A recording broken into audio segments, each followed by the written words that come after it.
Imaginez un instant. Un homme dont chaque note de guitare semblait arracher un morceau de l'âme humaine. Un cri primal qui faisait vibrer les foules. Un son si brut qu'il semblait porter la douleur du monde entier. Jimi Hendrix n'était pas seulement un musicien. Il était un alchimiste du son, un poète maudit dont la guitare hurlait, pleurait, saignait pour raconter une vie marquée par l'abandon, la pauvreté et une quête désespérée de paix. Né dans l'ombre d'une famille brisée à Seattle, il a transformé un ballet d'enfants en une guitare enflammée sur les scènes mondiales, devenant une icône qui a redéfini le rock. Mais derrière le génie se cachait un homme fragile, un garçon qui a perdu sa mère trop tôt, qui a grandi sans affection stable, et qui a appris à parler à travers ses cordes parce que les mots, eux, trahissaient toujours.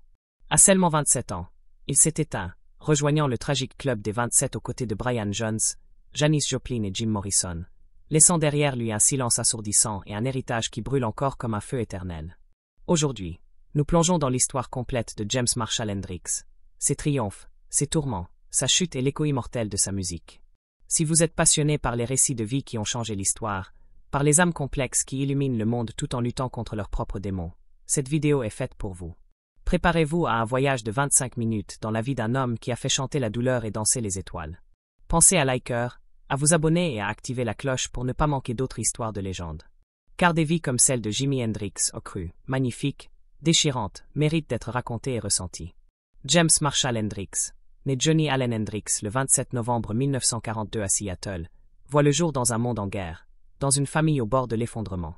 Son père, Al Hendrix, est un ouvrier et ancien boxeur, enrôlé dans l'armée 3 jours après son mariage avec Lucille Jeté, une jeune femme pleine de rêves mais prisonnière d'une vie instable. Al, envoyé en Alabama pour son entraînement militaire, apprend la naissance de son fils par un télégramme froid, alors qu'il est détenu sans explication claire.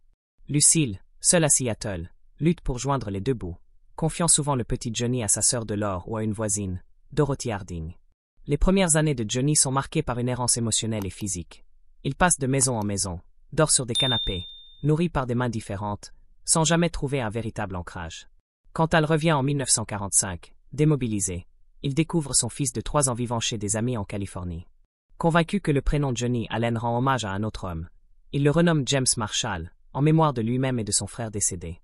Ce changement de nom, bien plus qu'une formalité, symbolise le poids d'un père cherchant à reprendre le contrôle d'une famille fracturée.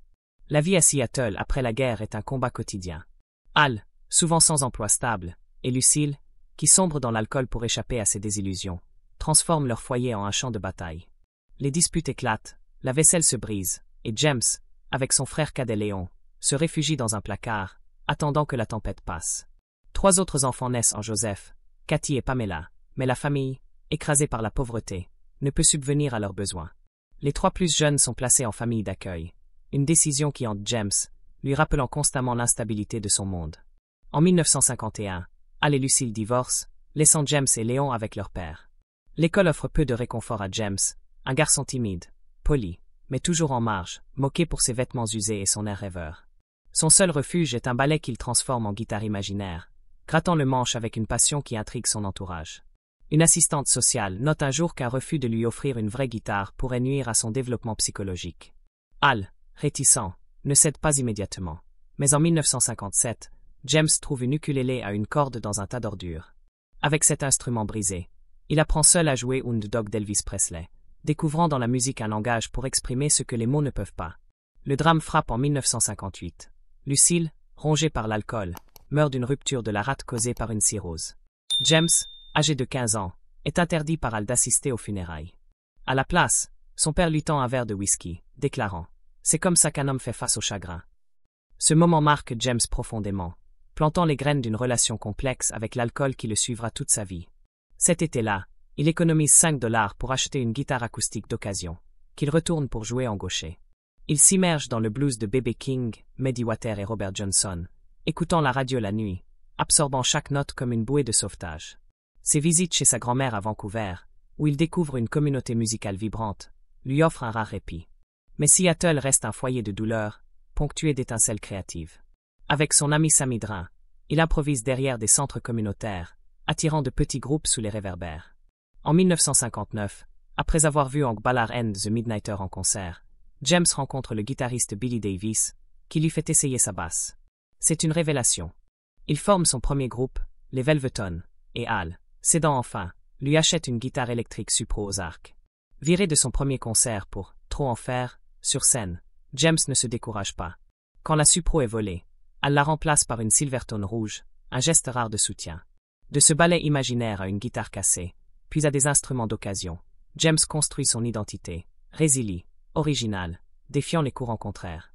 À 19 ans, James fait face à un choix brutal, la prison ou l'armée. Pris à 2 reprises dans des voitures volées, des actes de rébellion adolescente plutôt que de criminalité, il opte pour l'enrôlement et signe le 31 mai 1961. Après une formation en Californie, il est envoyé à Fort Campbell, Kentucky, au sein de la 101e division aéroportée. La discipline militaire étouffe son esprit libre. Il me tue à la tâche, écrit-il à son père, rêvant de sa guitare. Quand sa Silvertone, surnommée Betty Jean, arrive enfin, elle devient son refuge. Les autres soldats se moquent de sa passion, cachent son instrument, mais changent d'attitude lorsqu'ils l'entendent jouer. En novembre 1961, une rencontre change tout. Billy Cox, un autre soldat, entend James et se joint à lui.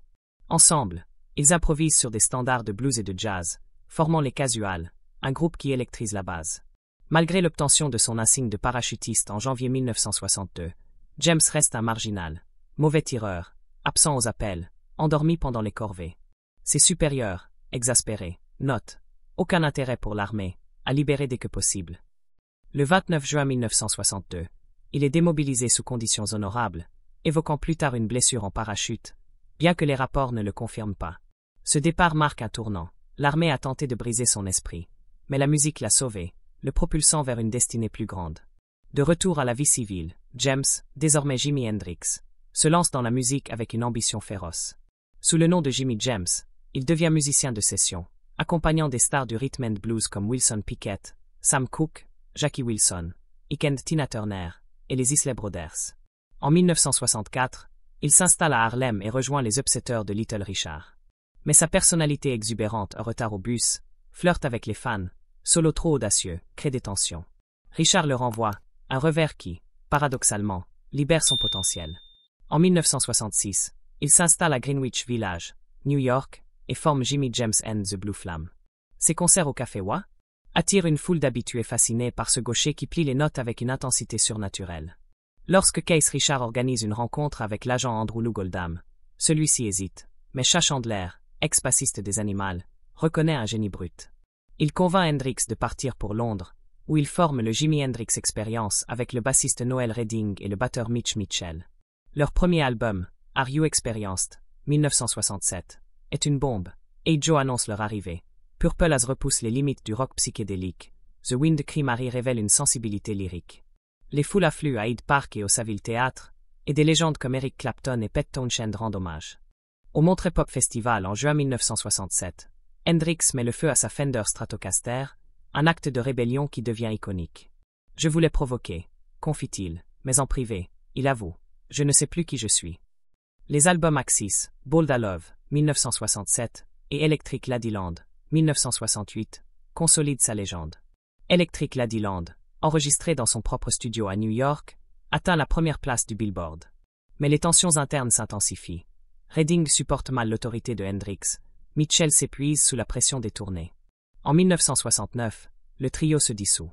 Hendrix, imperturbable, se réinvente à Woodstock en août 1969, transformant The Star-Spangled Banner en un cri de protestation contre la guerre du Vietnam, un moment qui fige la foule et marque l'histoire. Il forme ensuite le Band of Gypsy avec Billy Cox et Buddy Miles, explorant un son funk brut. Leur album live, enregistré au Fillmore East, vibre d'énergie, mais le groupe s'effondre sous les conflits juridiques et personnels. En Europe, lors d'une tournée chaotique en 1970, Hendrix livre des performances désordonnées, minées par la fatigue et les substances. Au Danemark, il murmure « Je suis mort depuis longtemps ». En Allemagne, il refuse de jouer sur une scène détrempée, craignant une électrocution, tandis que des bagarres éclatent entre les Hell Angels et les techniciens. De retour à Londres, il se plonge dans son studio Electric Lady, travaillant sur un double album ambitieux, First Ray of the New Rising Sun.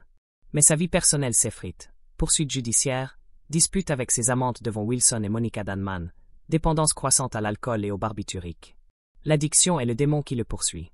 Dès 1962, juste après l'armée, Hendrix montre des signes de dépendance à l'alcool, dépensant ses maigres économies dans des bars de jazz. Ses amis, comme Eddie Worthington, notent que l'alcool libère une colère enfouie, transformant cet homme doux en une tempête imprévisible. En 1966, il expérimente le LSD, inspiré par la contre-culture londonienne.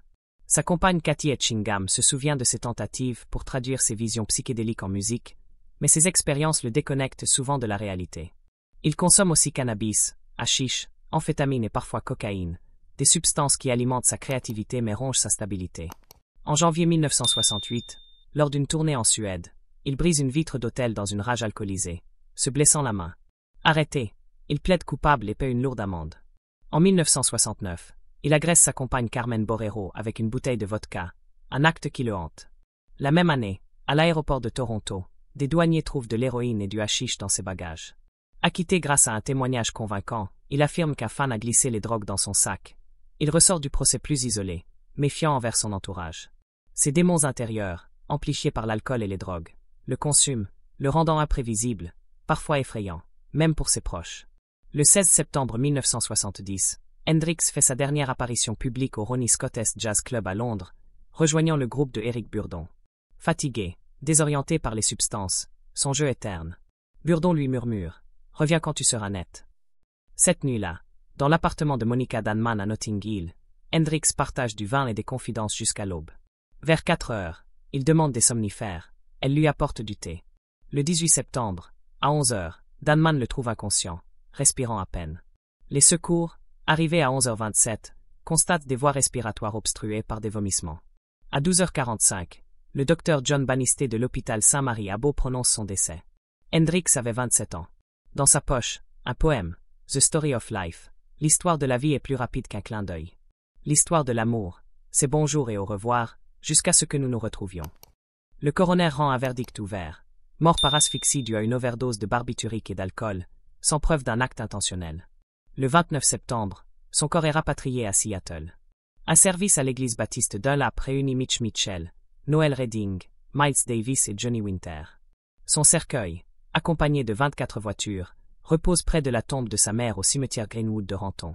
La mort de Jimi Hendrix, à 27 ans, l'inscrit dans le club des 27, aux côtés de Brian Jones, Janis Joplin et Jim Morrison, des artistes dont la flamme a brûlé trop fort, trop vite. Mais son héritage transcende sa tragédie. Chaque solo, chaque riff, chaque note qu'il a jouée porte la trace de sa douleur et de son génie. Purple Haze, Voodoo Child, All Along the Watchtower. Ces chansons ne sont pas seulement des classiques, elles sont des portails vers une âme qui a transformé la musique en un langage universel. Hendrix n'a pas seulement joué de la guitare, il a redéfini ce qu'un instrument pouvait exprimer, mêlant blues, rock, psychédélisme et funk dans un son qui reste inimitable. Si cette histoire vous a touché, si elle vous a fait ressentir la beauté et la douleur d'un homme qui a tout donné à son art, laissez un commentaire. Quel moment de la vie de Hendrix vous a le plus marqué? Ses solos enflammés, sa lutte contre ses démons, ou ce poème final, écrit comme un adieu? Pensez à liker, à vous abonner et à activer les notifications pour découvrir d'autres récits de vies extraordinaires. Merci d'avoir regardé.